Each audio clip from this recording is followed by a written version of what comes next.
un balance de la Semana de la Movilidad que finalizó ayer 22 de septiembre y que comenzó el viernes pasado, el día 16. Voy a empezar un poquito por el final, por las dos charlas que tuvimos tanto martes como miércoles, en las que se abordó diversos temas y en las que extrajimos una serie de conclusiones bastante interesantes, algunas ya, pues, que ya se ven venir y se están dando pasos en ese sentido.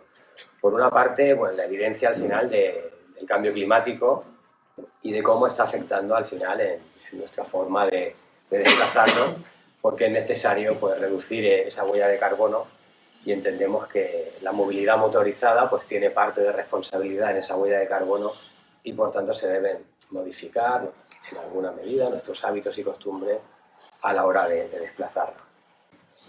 También se puso en evidencia y encima de la mesa la crisis energética de los combustibles fósiles, y que esto va a hacer, pues, como decía, que en las ciudades, pues, también esa forma de desplazarnos y esa movilidad, pues, tiene que ir cambiando.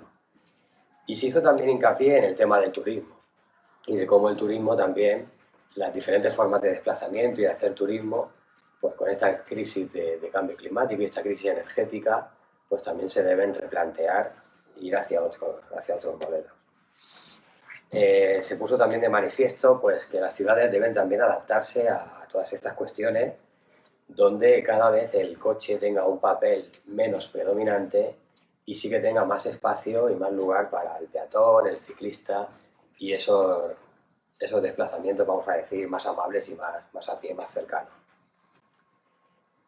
Comentar en algunas ocasiones y en algunas ciudades de nuestro país se está abogando por intentar eliminar de lo que son nuestras vías públicas todo lo que son aparcamientos para vehículos motorizados, en este caso para los coches, con la generación de aparcamientos disuasorios o periféricos.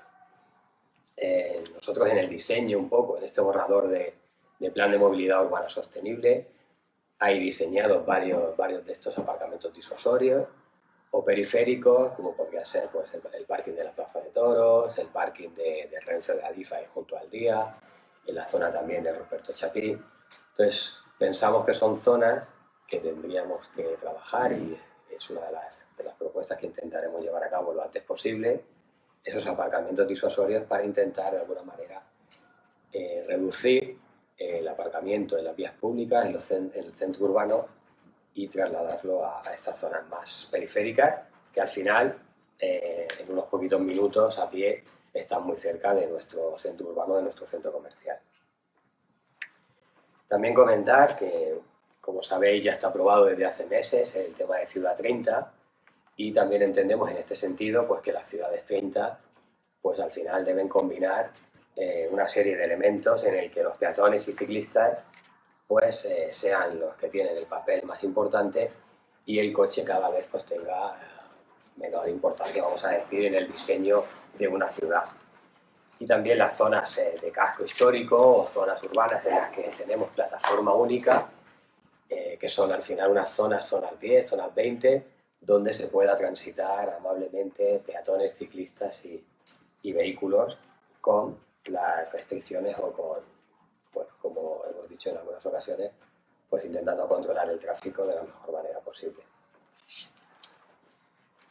Otra de las cuestiones que se abordó en estas charlas también es la de incrementar todo el tema de peatonalización de espacios o semi-peatonalización, e intentar que todos los lugares de interés cultural o patrimonial, como pueda ser Plaza de Santiago, Centro Histórico, en la zona del Castillo de Atalaya u otros lugares, pues que estén peatonalizados o semi-peatonalizados, y que al final en los aparcamientos para vehículos en esas zonas sean los mínimos posibles, o simplemente se puedan quedar para temas de mercancías o tema de vehículos de movilidad reducida o de transporte colectivo. En definitiva, como decimos, pues es intentar poco a poco darle más importancia al peatón, al ciclista, en detrimento del vehículo motorizado. También se comentó, y referido lógicamente también a la ciudad de Villena, el tema de los desplazamientos a los polígonos industriales, y ver las diferentes fórmulas que se están usando en diferentes ciudades para potenciar el uso de la movilidad sostenible a estos lugares de trabajo, en concreto pues en Villena, los polígonos industriales. Ya se planteó en su momento y ya se hizo una prueba con el tema del autobús urbano. Entonces debemos, yo creo, que volver a trabajar esa idea de que el autobús urbano pudiera ir a los polígonos industriales con un precio bastante asequible para que al final pues, todas las personas que trabajan en estas zonas pues, pudieran utilizar este transporte colectivo. Y también, bueno, pues al final realizar las conexiones necesarias en tema de carriles bici para poder desplazarse hasta estos lugares en bicicleta, puesto que al final estamos hablando de distancias que están en torno a los 2 o 4 kilómetros como mucho de distancia, y entendemos que es una distancia que pues, o a pie o en bicicleta se puede realizar de una manera cómoda. Y yo creo que ya debemos un poquito pues ir cada vez con esa idea de un coche, una persona, pues ir quitándonos esa idea de la cabeza e ir buscando pues otras formas de movilidad. También de estas charlas se habló en gran parte del tema del cicloturismo y cómo el cicloturismo puede servir como una herramienta para conocer nuestro paisaje, para difundirlo y con ese conocimiento y esa difusión del mismo pues también protegerlo. Sabemos que en los últimos tiempos nuestro paisaje, nuestro territorio pues sufre diferentes amenazas, ya no solo las que puedan venir del propio cambio climático, de los episodios de lluvia o tormentas que tenemos, sino también por otras amenazas como pueda ser la invasión de las placas fotovoltaicas o otros modelos. Y entendemos que el cicloturismo puede también ayudar y ser una herramienta para difundir el paisaje que tenemos en territorio, para ponerlo en valor y de alguna manera pues, para protegerlo y trabajar en esa línea. La red Eurovelo es una red de carriles bici que recorre toda Europa y una de las líneas que recorre España, la Eurovelo número 8, concretamente transcurre por la Comunidad Valenciana de norte a sur, y aunque en un primer momento el recorrido y el diseño de esa Eurovelo por la Comunidad Valenciana no pasaría por Villena, pero se quedaría muy cerquita, sí que se estuvo planteando también la posibilidad de a esta red de Eurovelo hacerle la propuesta desde aquí, desde el Ayuntamiento de Villena, de poder hacer un enlace, una alternativa, desde la zona más o menos de Ibi o la zona de Agres, alguna indicación que, bueno, pues al indicar al final la vía de Verde del Chicharra y supusiera que a través de la vía Verde del Chicharra y con la unión luego con Yecla, Cieza y demás, pues hacer una alternativa al trazado original que va a tener, que va a ser más por la costa. Entonces vamos a trabajar también en ese sentido y fue una de las cosas que se extrajo de aquí, de esta charla, de poder hacer esas conexiones, mejorar los accesos y señalizaciones para que fuera una alternativa a esta red de Eurovelo que iría por la costa. Comentar también sobre las actividades que se realizaron tanto el viernes, el paseo ciclista del viernes, como el paseo ciclista del domingo, que tuvieron bastante aceptación de gente y transcurrieron con bastante normalidad. Hubo más gente el domingo por la tarde que el viernes, pero bueno, la verdad que los dos paseos, tanto el viernes por la tarde a las Virtudes como el domingo por la zona del centro histórico por los carriles bici, pues pudimos disfrutar de un paseo bastante agradable. Y luego, pues para terminar, también valorar el día sin coche, que fue el pasado domingo. Dar las gracias una vez más a las asociaciones que participaron, como APAC con la Zumba, AMIF con el circuito de accesibilidad, Tai Chi que también se realizó, con la Asociación Nueva Vida que se realizó la carrera de caracol, que fue bastante masiva, y también con Protección Civil, con Cruz Roja y con la Asociación APAEX, que también realizó un circuito con los CARS. Agradecerles a todos ellos su participación en ese día sin coche y a todas las personas que pudieron pasarse por allí durante esa mañana y disfrutar pues, de una mañana agradable, donde al final ese objetivo de plantear esa movilidad sostenible y de ganar espacio a la calle por los peatones, pues pensamos que es algo importante y que debe seguir haciéndose. Y por mi parte, nada más en este sentido, si tenéis alguna pregunta. Sobre el tema de los aparcamientos disuasorios, ¿hay datos? ¿Sí? ¿Hay alguna previsión?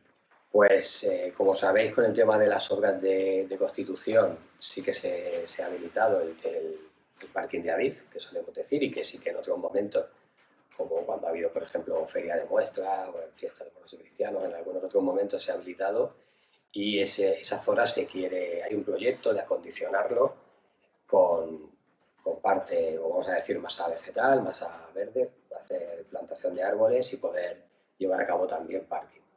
Ese proyecto, la idea es intentar desarrollarlo y bueno, o bien mediante el alquiler o la compra de ese terreno, pero por lo menos llegando a ese acuerdo con Adif para hacer un uso mucho más predominante durante todo el año del mismo. El parking de la Plaza de Toros pues también está previsto que se pudiera abrir en fecha. Estamos todavía ultimando detalles, pero la idea es que se abra también lo antes posible. Y luego hay otras zonas de nuestra ciudad, como son la zona de Ruperto Chapí o Huerto Real, que tradicionalmente ya se usa como aparcamiento, pero hay que ver un poco esas unidades de ejecución, aquellas que se vayan a ejecutar o no en el espacio de tiempo, poder acondicionar de alguna manera para obtener ahí plazas gratuitas de aparcamiento libre y que al final irían en beneficio de lo que sería el centro urbano, donde se podrían a lo mejor eliminar algunas o ganar espacio para el peatón. ¿Se tiene previsto habilitar plazas de aparcamiento en solares que están vacíos? Pues yo creo que es otra de las cosas que tenemos que retomar, porque como sabéis sí que en ciertas ocasiones y hay ciertos solares donde sí que se está aparcando, entonces yo creo que tenemos que retomar ese tema, ya no solo el que se utilicen solares para el aparcamiento, sino ver la posibilidad de acondicionarlos, o bien por parte municipal, llegar a algún acuerdo con un convenio con propietarios y ver esa posibilidad. Y sobre todo si son solares pues que estuvieran en la periferia, pues mucho mejor, porque así intentaríamos señalizarlos y cualquier persona también que viniera de fuera de Villena pues no tendría que hacer o dar vueltas por el centro urbano buscando aparcamiento si se sabe desde un primer momento, pues si está bien señalizado que existen estos aparcamientos disuasorios o periféricos. Al final entendemos, y en el PMU más o menos se recogía, que en todo lo que es el término municipal, en todo lo que es el casco urbano, por las diferentes zonas de nuestra ciudad podemos tener esos aparcamientos disuasorios o periféricos. Entonces, en algunos casos pueden ser acuerdos con propietarios y un poco la adecuación y la señalización de los mismos. Pero se le pagará el IBI. Bueno, esos son los acuerdos un poco que habría que llegar. Habría que ver, eso ya son cuestiones un poco en las donde entraría, entiendo más, el órgano interno del ayuntamiento como secretario de intervención, ver qué acuerdos se tienen que llevar a cabo. No sé si el de la sección del IBI puede ser uno de ellos o no. Te lo digo porque hubo acuerdos en el pasado que el ayuntamiento incumplió. Que luego a lo mejor no se pudieron llevar. Por eso digo que, lógicamente, no vamos a decir ahora lo que se va a hacer, pero sí que algún tipo de acuerdo habría que llegar para poder utilizarlo.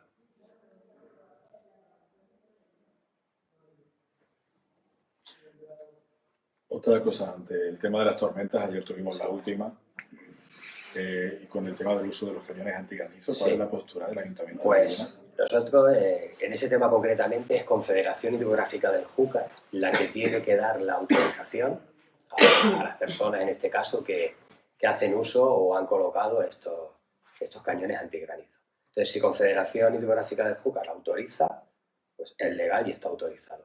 Entonces, desde el Ayuntamiento se hacen dos cosas. Por una parte, Confederación Hidrográfica del Júcar nos solicita a Medio Ambiente informe por el tema de ruido. Entonces, Medio Ambiente, pues lógicamente hace ese informe y lo envía. Y Medio Ambiente también lo que notifica a Urbanismo es en el caso de que se haya detectado alguno de estos cañones antigranizo en alguna zona de nuestra ciudad, para ver si esas instalaciones tienen la pertinente licencia. Entonces, todos esos pasos son los que se dan. Por una parte, ver si se tiene la licencia, por otra parte, por el tema de ruido, y luego, al final, es Confederación Hidrográfica del Júcar la que, de alguna manera, autoriza o desautoriza la utilización o la instalación de esos cañones antigranizo, que sabemos que se están utilizando estos días en diferentes zonas del término, porque sí que se han detectado por diversas personas que nos han avisado. Los técnicos municipales también han ido a visitar estas instalaciones o a ver dónde se encuentran para realizar esos informes. Que al final, como digo, se remiten a Confederación Hidrográfica del Júcar y serán ellos los que dirán pues si tenía o no autorización. O sea, el Ayuntamiento en este momento no lo sabe. No, hemos remitido la documentación a Confederación Hidrográfica del Júcar y serán ellos los que nos respondan diciendo pues, si ese u otro tiene autorización o no la tiene. ¿Y cuándo va a responder? ¿Porque va a la tormenta esta noche también? Esperemos que lo hagan breve, lógicamente. pero vamos, ya de la anterior, creo que tormenta, o hace ya unas semanas que ya se remitió, en esta ocasión otra vez. Entonces, son ellos los que nos van a decir si esas ubicaciones que nosotros le pasamos tienen la autorización pertinente o no. Pero desde urbanismo por lo menos ya se sabrá si hay licenciado, ¿no? Nosotros hemos pasado los datos a urbanismo desde medio ambiente, pero no sé todavía la respuesta. ¿Esa licencia la concede urbanismo en Villena o la concede la...? Confederación Hidrográfica de Júcar es quien autoriza al final la utilización o no. Pero al ser una instalación... Pero al ser una instalación en un terreno y en un suelo, vamos a decir, no urbanizable, pues tiene que pasar por el ayuntamiento, por urbanismo, tiene que haber esa licencia. Y eso es lo que estamos ahora un poco trabajando, toda la documentación para, y como yo digo, ya se ha enviado parte de ella a Confederación Hidrográfica de Júcar. ¿Qué pasaría si ninguna tuviera licencia y no estuviera autorizada? Bueno, pues que tendrían que tomar las medidas pertinentes Confederación Hidrográfica para que eso no se pueda utilizar, o desmontaje de la instalación, o lo que corresponda. Puede ser. Incluso la posible sanción a esas personas o a esas empresas. Pero esas revisiones se hacen ahora solo, no se han hecho, por ejemplo, en junio, cuando había también otro episodio. Siempre que hay episodios de tormenta, o siempre que se han utilizado y si se ha detectado y que se ha utilizado, se hace el mismo procedimiento. Pero si en junio se mandó a revisar, no han respondido todavía si eran legales o no. Ya digo, de las últimas que nosotros hemos enviado todavía no han respondido. De la de junio no recuerdo yo ahora si han respondido o no, pero sí han respondido y no se ha hecho ninguna cosa porque tendrá la autorización. Ya digo, porque sí que suelen, normalmente estas empresas sí que suelen pasar por el trámite de Confederación Hidrográfica de Júcar para solicitar la autorización. Sí, Porque si no se atienen a una... Lo más probable es que tengan Lo más probable es autorización. que tengan, sí. Que es algo permitido y legal, ya digo, con las consiguientes autorizaciones. Al final... ¿El SEPRONA tiene alguna competencia? El SEPRONA, sabemos que la gente pues, ha denunciado al SEPRONA, y el SEPRONA, si recibe alguna denuncia o alguna llamada, pues se tiene también que personar y ver un poco de qué ocurre. Lo mismo, imagino que emitirá su informe para trasladarlo, en este caso, al ser los cañones antigranizo, a Confederación Hidrográfica del Júcar. Hay siempre mucho debate sobre este tema de los cañones antigranizo, de si son más o menos útiles, de si son válidos, de si el material que se está utilizando pueda ser o no contaminante o demás. Y sobre eso, pues la verdad que hay bastante ambigüedad en ese sentido. Pero bueno, nosotros, ya digo, desde medio ambiente concretamente, sí que remitimos la información, hacemos los informes, pasamos también la información a urbanismo, Confederación Hidrográfica, nos personamos con los técnicos, en este caso con los técnicos municipales, donde se detecta que está, para recoger toda la información y dar los pasos que tocan.